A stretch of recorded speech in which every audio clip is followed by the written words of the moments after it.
Hidup kita ini bukan kebetulan, saudara. Hidup kita hari ini itu bukan kebetulan. Katakan, saya bukan kebetulan. 1, 2, 3, saya bukan kebetulan. Saudara itu bukan hasil dari lempar dadu. Tuhan gak sedang main tebak-tebakan di dalam menata masa depan kita. Enggak. Tapi Tuhan itu punya rencana yang jelas, Dia punya rencana yang baik, dan rencana yang penuh dengan pengharapan dalam kehidupan saudara. Apapun yang sedang saudara alami hari-hari ini, saya ingin saudara punya fondasi iman percaya bahwa Tuhan itu punya rencana yang jelas, baik, dan penuh dengan pengharapan. Masa? Tapi kok saya di PHK? Tapi saya kok ditipu? Saya kok dikhianati? Saya kok begini, dan begini?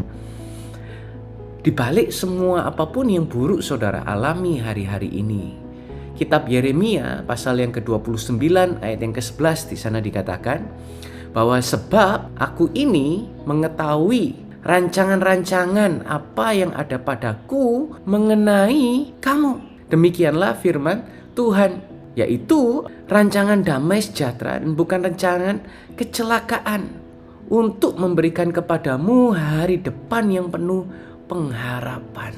Wow. Ini akan menjadi ayat yang kita bahas, kita seriusin, kita fokusin pada kesempatan kali ini. Bahwa Tuhan ini tahu loh. Dia tahu, bukan nebak, bukan mengkira-kira. Tidak, Dia mengetahui apa yang direncanakan atas saudara dan saya. Nah, rancangan model seperti apa? Yaitu rancangan damai sejahtera, bukan kecelakaan, yang memberikan hari depan penuh pengharapan. Ini luar biasa. Nah, tapi hari ini ya, ini yang dari sisi kacamata kebenaran firman. Tapi yang terjadi adalah iblis selalu mencoba untuk mencuri pengharapan saudara dan saya. Karena dia tahu kalau dia bisa mencuri pengharapan kita, dia juga bisa mencuri masa depan kita. Coba dicerna sejenak ya. Kalau hari ini saudara kehilangan yang namanya pengharapan, maka dengan sangat mudah saudara itu kehilangan yang namanya masa depan. Apa yang akan terjadi ketika hilang pengharapan dalam pernikahan saudara? Ya sudah, cerai saja. Maka masa depan untuk pernikahan saudara itu bisa dipulihkan, sudah hilang. Apa yang terjadi jika saudara hari ini kehilangan pengharapan atas tubuh saudara? Maka saudara akan mulai berkata, ya sudah, aku gak usah treatment lagi. Aku gak mau dioperasi, aku gak mau pergi ke dokter, aku gak mau makan makanan sehat, atau bahkan aku gak mau start olahraga. Maka kesempatan bagi masa depan untuk tubuh saudara bisa dipulihkan lagi, itu hilang selamanya. Atau sebaliknya, dalam posisi tentang anak saudara, ketika saudara berpikir bahwa aku sudah belasan tahun mencoba untuk punya anak dan tidak pernah bisa terjadi sepertinya, dan saudara mulai kehilangan pengharapan di sana, maka potensi atas masa depan anak bisa lahir dari keluarga saudara itu hilang selamanya.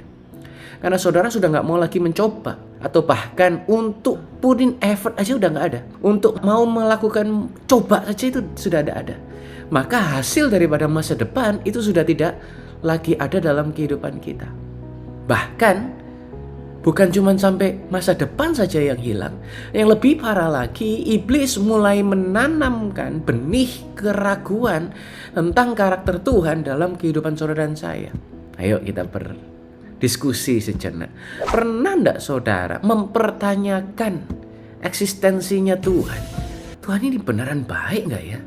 Tuhan ini beneran mau ngasih masa depan enggak ya? Tapi kenapa kok aku alami model seperti ini? Tapi kenapa kok hal ini bisa terjadi dalam kehidupanku? Tetapi kenapa kok dia diberkati, aku enggak? Tapi kenapa kok sepertinya Tuhan itu seolah-olah pilih-pilih kasih? Dan perhatikan, ketika kita mulai ragu kepada karakternya Tuhan, hubungan kita sama Tuhan itu menjadi terganggu. Ini yang terjadi ketika di Taman Eden, ketika Adam dan Hawa makan buah pengetahuan baik dan buruk. Yang diganggu itu bukan kondisinya, Adam masih tetap ada di dalam Taman Eden, tetapi yang diganggu itu adalah pikiran Adam tentang siapa Tuhan.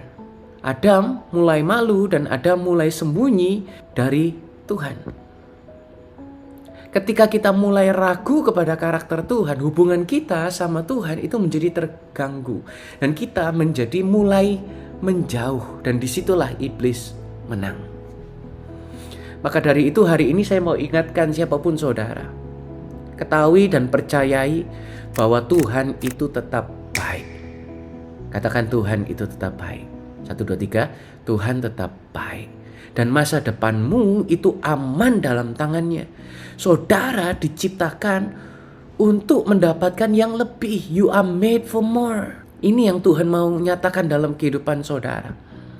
Nah, saya mau bedah sedikit tentang Yeremia 29 ayat 11. Waktu Tuhan berbicara tentang ayat 11 ini, konteksnya ini bukan sedang enak-enakan, saudara. Konteksnya di sini ini Israel sedang dibuang. Israel sedang hidup di tempat yang asing. Mereka sedang merasa gagal. Mereka jauh dari rumah dan mereka putus asa. Saya mau kasih garis bawah landasan fondasinya sama saudara. Jadi yang pertama, kondisinya tidak enak. Mereka sedang dibuang, hidup di tempat asing. Mereka merasa gagal, jauh dari rumah, putus asa. Dan di tengah-tengah kondisi ini, Tuhan berkata, Yahweh berkata, aku tahu rencanaku, yaitu adalah ada rencana damai sejahtera, ada rencana pengharapan kepada setiap saudara dan saya. Sama seperti apa yang kita alami hari-hari ini. Hari ini itu bukan konteksnya sedang enak. Hari ini kita mungkin sedang seperti ada di dalam momen yang asing, di mana pekerjaan sudah nggak seperti yang dulu kita ketahui. Berbisnis itu sudah tidak seperti yang kita pahami. Kita mungkin jauh dari kata achievement, kita putus asa, bahkan merasa gagal. Mungkin ada dari saudara yang merasa capek, stuck. Tapi hari ini Tuhan mau ingatkan kepada saudara dan saya bahwa Dia tetap punya rencana yang dahsyat dalam hidup saudara. Rencana Tuhan itu bukan bicara tentang hanya janji yang gak ada fondasinya, tapi ini adalah landasan di mana ketika Tuhan berjanji itu berkaitan dengan karakter Tuhan dalam setiap hidup kita. Bahwa walaupun kondisi kita berubah, Tuhan sama sekali tidak pernah berubah dalam kehidupan kita. Walaupun kita sering kecewa karena kita berharap kepada sistem, orang ataupun pekerjaan, hanya ada satu pribadi yang tidak akan pernah mengecewakan, yaitu adalah Yeshua HaMasiah.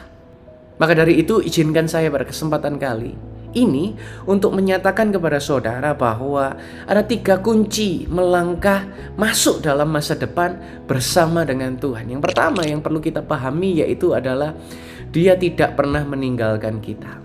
Tuhan tidak pernah meninggalkan kita. Ini poin pertama yang saya mau highlight untuk saudara. Mungkin saudara bisa catat atau saudara bisa ketik di kolom chat atau di komen sehingga saudara bisa mengingatnya lebih mudah. Saudara pernah dengar istilah object permanence? Object permanence ini adalah teori psikologi atau ya semacam itulah. Maksudnya apa object permanence ini?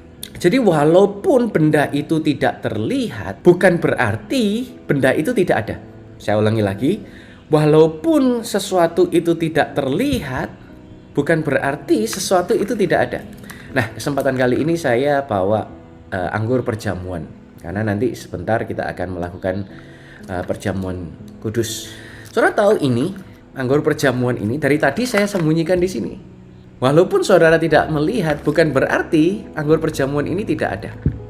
Ini selalu ada dari tadi, walaupun saudara tidak melihat. Nah, anak kecil biasanya tidak paham tentang konsep ini.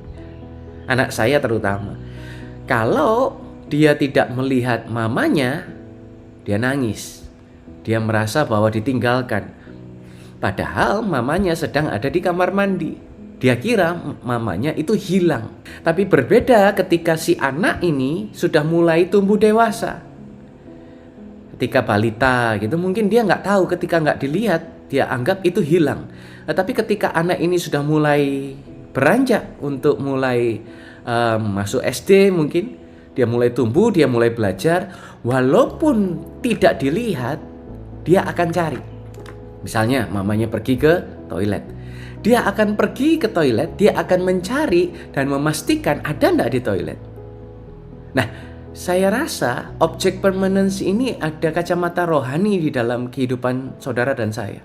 Iman kita, ketika iman kita adalah iman kekanak-kanaan, waktu kita tidak melihat, kita berpikir bahwa itu tidak ada.